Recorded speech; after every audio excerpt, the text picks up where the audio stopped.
Bonjour, j'espère que vous allez bien. Moi, c'est Abdel Salim Garba, je suis expert comptable et entrepreneur, initiateur de cette chaîne Réussir au pays. Et donc, l'objectif de cette chaîne, c'est de vous parler, de vous donner de bons conseils en matière d'entrepreneuriat et d'insertion professionnelle. Donc, parce que je suis convaincu que l'avenir de l'Afrique, c'est la jeunesse, c'est sa jeunesse africaine, et que sa jeunesse doit prendre ses responsabilités par rapport à ce continent afin de contribuer un minimum à redorer le blason de ce continent. Alors aujourd'hui, le thème de la vidéo, c'est Père riche, père pauvre, frère riche, sœur pauvre. En fait, c'est une vidéo pour un peu chariter ma sœur, mais en même temps qui permet de tirer un peu les leçons d'une petite expérience personnelle.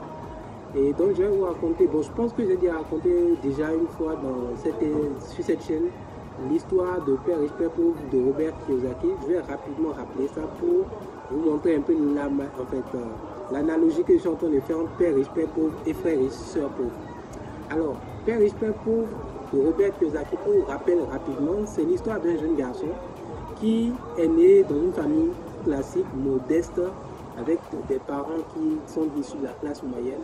Le père, c'est un fonctionnaire d'État, un agent public d'État, et la mère, je pense, c'est elle est également fonctionnaire. Donc, seulement le jeune garçon, jusqu'à l'âge de 10-12 ans, il allait à l'école et il s'est fait des camarades. Parmi ses camarades, il avait un camarade dont le père était vraiment fortuné, qui venait déposer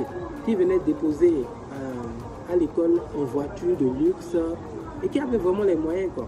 Contrairement à lui, ses parents, il trouvait que ses parents n'avaient pas beaucoup de moyens. En tout cas, étaient modestes, mais n'avaient pas le train de vie que le père de son ami, de son camarade d'école avait. Donc, un peu intrigué pourquoi son père à lui n'est pas aussi riche que le père de l'autre, il a posé la question à son père, papa, pourquoi tu n'es pas aussi riche que le père de mon camarade? Il dit, et le papa lui répond que je ne sais pas, parce que ce qui est sûr, moi je suis salarié, je suis fonctionnaire d'État, je n'ai pas beaucoup d'argent, c'est mon salaire, je vis de mon salaire. Donc c'est ce que je reçois en salaire, que c'est ce que j'utilise, et donc je vis en mesure des moyens que j'ai. Si tu veux savoir comment faire pour devenir riche, il vaut mieux poser la question au papa de ton ami. Et l'enfant répondit, ok, le Robert Kiyosaki, qui est l'enfant en question, dit, bon ok papa, je vais demander à mon ami. Et il demande à son camarade, le lendemain il va à l'école, il demande à son camarade, X, j'ai oublié le prénom de son camarade, tu sais comment ton père fait pour devenir aussi riche? Parce que je voudrais savoir comment faire pour devenir riche. Et l'enfant aussi, lui aussi, il ne s'est jamais posé la question parce que son père est déjà riche. Donc franchement c'est normal de ne pas se poser la question. Et il a dit vraiment je ne sais pas, mais je vais demander à mon père d'essayer de te rencontrer et il pourra t'expliquer de lui-même comment il a fait pour devenir aussi riche. Donc son père, il est parti voir son père et puis il a dit, papa, j'ai un ami qui veut te rencontrer pour savoir comment faire pour devenir riche. Et du coup, le papa a dit, ok, très bien, invite le samedi à venir à la maison et je vais lui expliquer les bases de la richesse. Et donc Robert Kiyosaki est parti. Il est parti chez le papa, chez l'ami du papa, chez le papa. Donc il a discuté avec le papa. Et le papa lui a dit, il paraît que tu veux savoir c'est quoi les bases de la richesse. Lui il a dit, écoute, je ne vais pas te l'expliquer comme ça parce que si je te l'explique, tu ne vas pas comprendre. Il vaut mieux que je te fasse vivre l'aventure par toi-même pour que tu comprennes mieux, par un exercice pratique. Et donc c'est comme ça, il lui a dit, je vais t'embaucher une semaine dans mon entreprise, je vais te payer $2 de l'heure, tu vas travailler comme un salarié de mon entreprise et tu vas voir par toi-même comment ça se passe entre le salariat, l'entreprise, l'environnement de travail. Et dans une semaine, samedi prochain, on en reparle. Donc c'est comme ça que le garçon a dit, ok, très bien, parce que $2 de l'heure, c'est très très bien, parce que lui, il est jeune, il a 12 ans, on lui paye $2 de l'heure, il est très content. Donc il rentre tout content chez ses parents, il dit à ses parents, papa, maman, j'ai eu un travail, le père de mon ami va embaucher, il va me payer $2 de l'heure. Donc, très bien, les parents disent, ok, tant mieux, c'est une expérience pour toi, tu sauras un peu, c'est bon. Et lundi, il se pointe au travail. Bon, il va à l'école d'abord et il descend vers les 16h. Et maintenant, à 16h, il se pointe au travail. Et imaginez-vous qu'est-ce que le papa lui réservait? Le papa lui a réservé une charge de travail très lourde. il a chargé en 16h et 20h, il a tellement fait travailler, il a fait soulever des poids lourds, même qui ne sont même pas adaptés à son âge. On l'a fait travailler, mais cravacher comme c'est pas permis. Et il a commencé à s'énerver parce qu'il s'est dit, il a dit aux ouvriers, mais que comment on peut le faire travailler, aussi dur alors qu'on ne lui paye que $2 de l'heure. Et il a commencé à être frustré. Et les ouvriers ont dit, en tout cas, nous, les instructions qu'on a reçues du patron, c'est que tu dois faire telle chose, telle chose, telle chose. Donc, tu te débrouilles pour le faire. Donc, c'est comme ça, finalement, il a continué toute la semaine. Le lendemain, mardi, il est revenu. Il était énervé parce que, malgré ça, on le faisait travailler comme pas possible.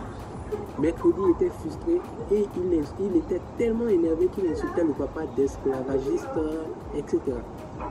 Donc, finalement, samedi, quand il a fini toute la semaine, il est revenu voir le papa. Il est revenu voir le papa et il dit au papa, et le papa lui demande, alors comment la semaine s'est passée? Ça s'est bien passé, j'espère. Et il commence à insulter le papa pour lui dire que vous maltraitez vos employés, vous les sous-payez, vous les faites trop travailler et vous dites que c'est pas comme ça on traite les employés, les salariés. Et il a commencé à être frustré, énervé, il a traité le papa de tous les noms. Et le papa lui a dit, bon, tu as fini, j'espère, de m'insulter. Et il dit, en tout cas, qu'il a fini de dire et que lui démissionne. Et le papa a dit, très bien, je t'ai dit, tu es venu me voir la semaine passée pour me demander c'est quoi, quel est le secret de ma richesse, de ma réussite. Et je t'ai dit que le meilleur moyen de te l'expliquer, c'est de te faire vivre une expérience. Et c'est cette expérience que je viens de te faire vivre. La première leçon que je veux que tu retiennes de cette expérience, c'est que les riches ne travaillent pas pour l'argent. La première leçon que je veux que tu retiennes de cette expérience, c'est que les riches ne travaillent pas pour l'argent. Les pauvres travaillent pour l'argent. Les riches font travailler l'argent pour eux. Premier principe. Et il lui a dit que c'est ça la leçon qu'il veut faire retenir. Et donc, si tu n'es pas content du travail que tu as là, du travail, tu démissionnes. Et tu vas créer ta propre entreprise. Parce que chez moi, voilà les règles, c'est le salaire que je suis prêt à te payer. Si tu n'es pas satisfait, tu démissionnes, tu vas créer ta propre entreprise. Et là, tu pourras devenir riche. C'est ça ce que je voulais t'enseigner quand tu m'as demandé c'est quoi les bases de la richesse. Donc, désormais, travaille, réfléchis à comment créer ton entreprise pour devenir riche. C'est ce que je vais t'enseigner comme leçon. Du coup, moi, j'essaie de taquiner un peu ma soeur parce que j'ai eu une expérience similaire avec elle et je la chavite beaucoup. Je me rappelle qu'en 2015, quand elle est arrivée à Dakar, au Sénégal, elle m'a dit une fois que si elle gagnait un salaire de 400 000 francs CFA, moi elle était étudiante bien sûr à ce moment-là, première année d'université, elle me disait que si elle gagnait un salaire de 400 000 à la fin de ses études, c'est que franchement elle est déjà très heureuse, elle peut finir sa vie sur ça. Et je la charrie, je lui dis, si vraiment 400 000 francs CFA c'est ton niveau d'ambition, c'est qu'il y a un problème. Et elle m'insulte, on se charrie en fait. Et je lui ai dit, quand même malgré tout, essaye de lever ton niveau d'ambition. Et de 2015 jusqu'à 2018, en tout cas, pendant plusieurs années, je l'ai toujours charité sur son niveau d'ambition en termes de salaire. Et au final, je lui ai dit, quand j'ai créé mon entreprise, je l'ai embauché. Et je lui ai proposé de travailler pour moi, je lui ai payé un salaire. Et au bout d'un an et demi, elle trouvait que vraiment le travail est très intéressant. Elle travaille suffisamment, mais que quand même la rémunération n'est pas à la hauteur de ce qu'elle fait. Et je lui ai dit, exactement comme le père riche de l'ami de Robert Kiyosaki, je lui ai dit, si tu veux devenir riche, il faut que tu crées ta propre entreprise. Et c'est ça de ce que j'ai voulu.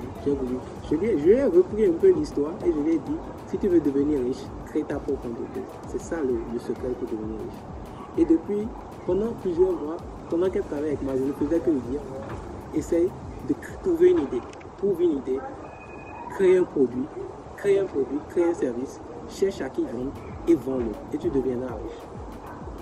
Par contre, je suis allé un peu plus loin avec elle par rapport au père de l'ami de Robert Kiyosaki, parce que là, moi, je lui ai donné une méthode très simple. Alors, je lui ai dit, première étape, si tu veux créer ton entreprise, la première chose à faire, c'est de trouver ta vision, ta passion. Qu'est-ce qui te passionne? Ta passion, qu'est-ce que tu aimes faire? Cherche, prends des semaines, prends plusieurs mois. C'est pas quelque chose que tu vas trouver la réponse tout de suite. Qu'est-ce que tu aimes faire? Qu'est-ce que tu es passionné? Par quoi tu es passionné? Si tu trouves par quoi tu es passionné, crée autour de ta passion un produit ou un service. trouve d'abord ta passion. Et maintenant, une fois que tu as trouvé ta passion, crée autour de ta passion un produit ou un service. Et une fois que tu as créé le produit ou le service, donne un prix et cherche maintenant des clients, vends.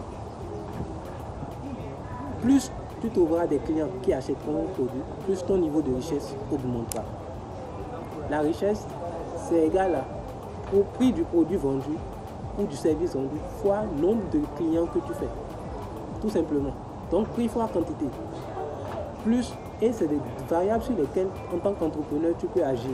Le prix, tu peux agir, c'est toi qui fixes ton produit ou ton service. La quantité, tu peux agir parce que tu vas communiquer dessus, tu vas partager, tu vas aller chercher des clients tout le temps. Tu peux agir et c'est scalable à l'infini. Donc, si tu as un bon produit qui résout un problème et que tu es passionné par ton produit, ton service, ton activité, tu deviendras riche. Et pendant plusieurs mois, pendant qu'elle travaillait avec moi, elle essayait de réfléchir sur son produit, sa passion. Et finalement, un jour, elle est venue me voir. Et elle est venue me voir et dit, frérot, j'ai trouvé ma passion. Je sais ce que je vais faire maintenant. Je vais créer des brunchs que je vais faire livrer à domicile à des gens qui en ont besoin. J'adore faire des petits déjeuners et j'aimerais faire des petits déjeuners que je vais livrer à des clients qui en ont besoin, qui veulent se faire livrer, profiter d'un brunch chez eux, à domicile, ou au service, ou au travail, ou dans des événements. Je vais proposer un brunch à livrer à domicile. J'ai dit parfait. Maintenant, elle dit maintenant, le problème c'est que c'est le financement. J'ai dit, tu as besoin de combien? Elle dit non, il faut plusieurs 200, 300 000 au moins pour pouvoir lancer. J'ai dit non. Même avec 50 000 francs, 100 000 francs, tu peux lancer ton brunch. Tu n'as pas besoin de créer 10 plats, 20 plats. Créer un échantillon de 2, 3 brunchs, prendre des photos, créer une page Instagram, mets ça sur Instagram et communique dessus.